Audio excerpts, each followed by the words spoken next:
Dear students, Ratna கல்வி நிலையத்தின் சார்பில் உங்கள் யாவரையும் வாழ்த்துகிறேன். இந்த காணொளி பார்வை மாற்றுத்திறனாளிகள் ஆங்கிலம் கற்றுக்கொள்வதற்காக, ஆங்கிலம் வாசிக்க கற்றுக்கொள்வதற்காக தயாரிக்கப்படுகிறது. இதில் முதலாம் video. This video is for English reading practice for the use of visually challenged people. இப்பொழுது முதல்ல நம்ம எதை பார்க்க போகிறோம் அப்படின்னா, ஆங்கிலத்தில் உள்ள எழுத்துக்கள். அந்த எழுத்துக்கள் நான் வாசித்து காட்டுகிறேன். இந்த காணொளியில் அந்த பக்கத்தை கூட நாங்கள் போட்டிருக்கிறோம். அது யாருக்கு அப்படின்னா, அவர்களுக்கு உதவி செய்வாங்க இல்லையா, பார்வை மாற்றுத்திறனாளிகள், அவர்களுக்காக நாங்கள் அதை போட்டிருக்கிறோம். உங்களுக்கு அந்த ஆடியோவில் நான் ஒரு எழுத்தாக நான் சொல்கிறேன், அதை கவனிங்க. உங்களுக்கு தெரிஞ்சிருக்கும், இந்த ஏபிசிடி வரிசை தெரிஞ்சிருக்கும். நான் அதை வாசிக்கிறேன். A, B, C, D, E, F, G, H, I, J, K, L, M, N, O, P, Q, R, S, T, U, V, W, X,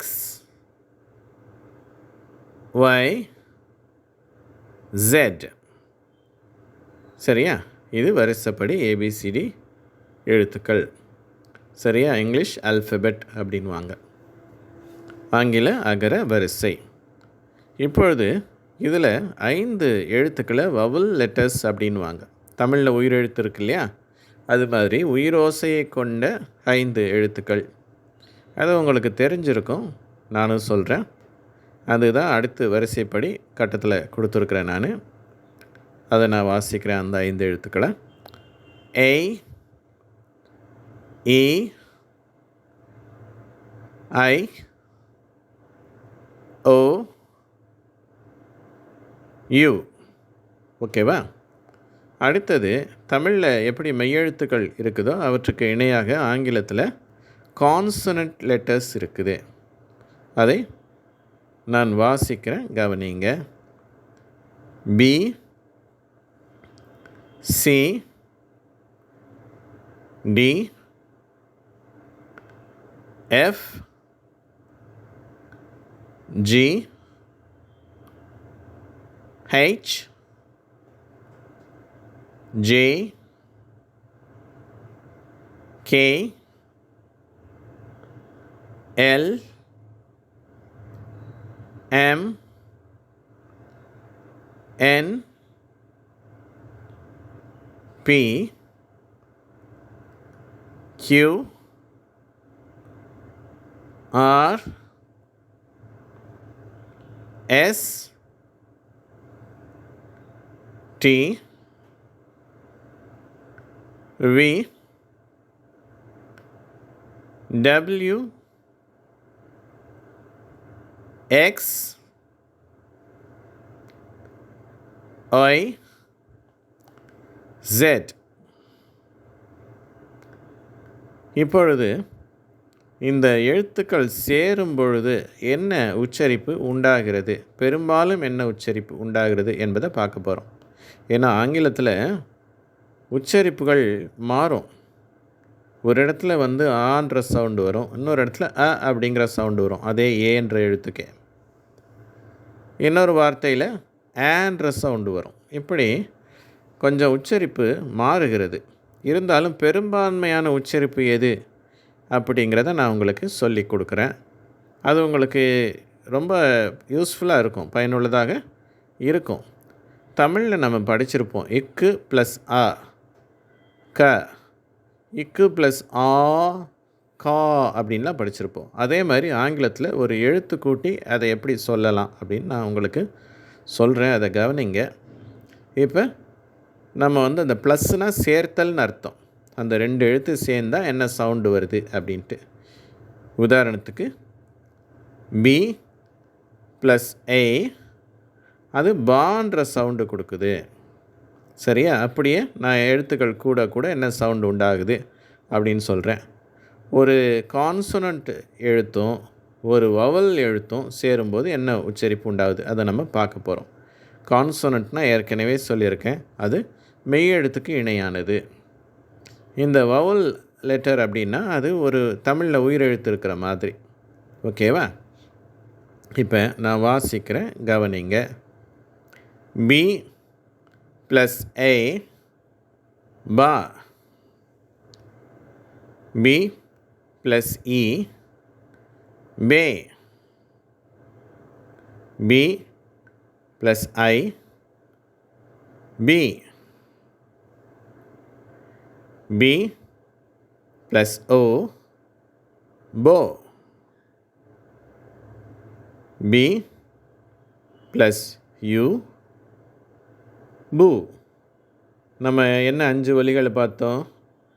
பா, பே, பி, போ, பூ. சரியா?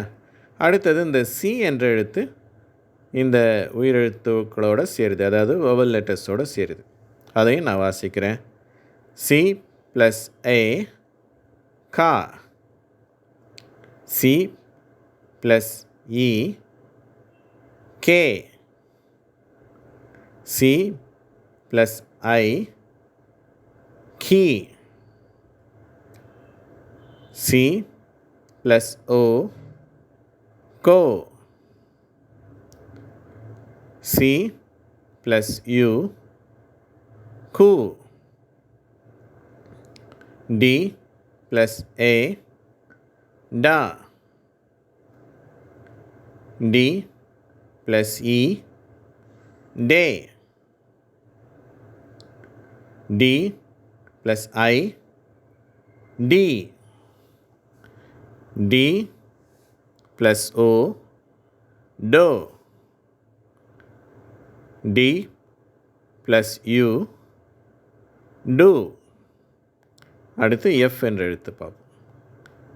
எஃப் ப்ளஸ் ஏ ஃபா, எஃப் ப்ளஸ் இ ஃபே, எஃப் ப்ளஸ் ஐ ஃபீ, F plus ஓ ஃபோ, F plus you ஃபூ. அடுத்தது G என்ற எழுத்து. ஜி ப்ளஸ் ஏ கா. சரியா? அது கான்னு சொல்லக்கூடாது, கா. காந்தின்றோம் இல்லையா, அது மாதிரி கா. அடுத்தது ஜி ப்ளஸ் இ கே, ஜி ப்ளஸ் ஐ கி, ஜி ப்ளஸ் ஓ கோ, ஜி ப்ளஸ் யூ கு. அடுத்தது ஹெச். ஹெச் ப்ளஸ் ஏ ஹா, ஹெச் ப்ளஸ் இ ஹே, ஹெச் ப்ளஸ் ஐ ஹீ, ஹெச் ப்ளஸ் ஓ ஹோ, ஹெச் ப்ளஸ் யூ ஹூ. அடுத்தது ஜே ப்ளஸ் ஏ ஜா, J plus E, J. J plus I, G.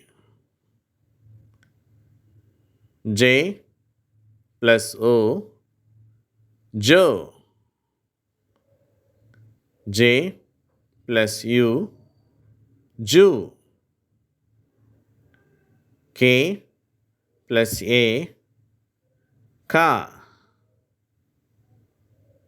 K plus E, K. K plus I, Key. K plus O, Ko. K plus U, Ku. அடுத்து L. L plus A, La. L plus E, Le. L plus I, Li. L plus O, Lo. L plus U, Lu. அடுத்து M என்ற எழுத்து. M plus A, Ma. M plus E, Me. M plus I, Me. M plus O, Mo. M plus U, Mu. அடுத்தது N. N plus A, Na. N plus E, Ne. N plus I, Ni. N plus O, No. N plus U, Nu. P plus A, Pa. P plus E, Pe. P plus I, P. P plus O, Po. P plus U, Pu. அடுத்தது Q. Qக்கு க்குன்ற உச்சரிப்பு தான் வருது. அதை நான் வாசிக்கிறேன். Q plus A, Ka. Q plus E, K. Q plus I, Ki. Q plus O, Ko. Q plus U, Ku. R plus A, Ra. R plus E, Re. R plus I, Re.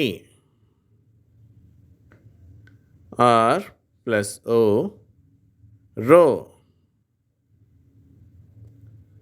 R plus U, Ru. அடுத்து S. S plus A, Sa. S plus E, Se. S plus I, Si. S plus O, so. S plus U, su. இப்பொழுது T என்ற எழுத்து. T plus A, ta. T plus E, te. T plus I, tea. T plus U, two. அடுத்து V. V plus A, va. V plus E, ve. V plus I, we. V plus O, wo. V plus U, wu. அடுத்தது W என்ற எழுத்து. W இதனுடைய உச்சரிப்பும் கிட்டத்தட்ட V மாதிரி தான், ஆனால் கொஞ்சம் அழுத்தமாக உச்சரிக்கணும், அவ்வளோதான். W plus A, வா. W plus E, வே. W plus I, வி. W plus O, wo. W plus U, wu. அடுத்து X. X plus A, za. X plus E, ze. X plus I, zai. X plus O, xo. X plus U, xu. அடுத்து Y. Y plus A, ya. Y plus E, ye. Y plus I, e. Y plus O, yo. Y plus U, you. அடுத்து Z. Z plus A, za. சரியா? இது வந்து எஸ்ன்னும் போது அது வந்து மென்மையாக உச்சரிக்கிறோம். ஜா இந்த Z சொல்லும்போது ஒரு அதிர்வோடு உச்சரிக்கிறோம், அவ்வளோதான். ஜா அப்படின்னு சொல்லிட்டு. எஸ்ஏனா சா, ZAனா ஜா. அடுத்தது Z plus E, zே. Z plus I, zi. Z plus O, zo. Z plus U, zu. சரி, இன்றைக்கு இந்த பாடம் இவ்வளோதான். சரியா? நம்ம முதல் காணொலியில் இந்த அளவுக்கு ஓரளவுக்கு உச்சரிப்புகளை கற்றுக்கொண்டிருக்கிறோம். தொடர்ந்து பாருங்கள். இது புரியலன்னா திரும்ப திரும்ப இதை போட்டு பாருங்கள். அதை அடுத்து நாங்கள் அடுத்த வீடியோவும் நாங்கள் போடுகிறோம். உங்கள் அனைவருக்கும் நன்றி, வணக்கம்.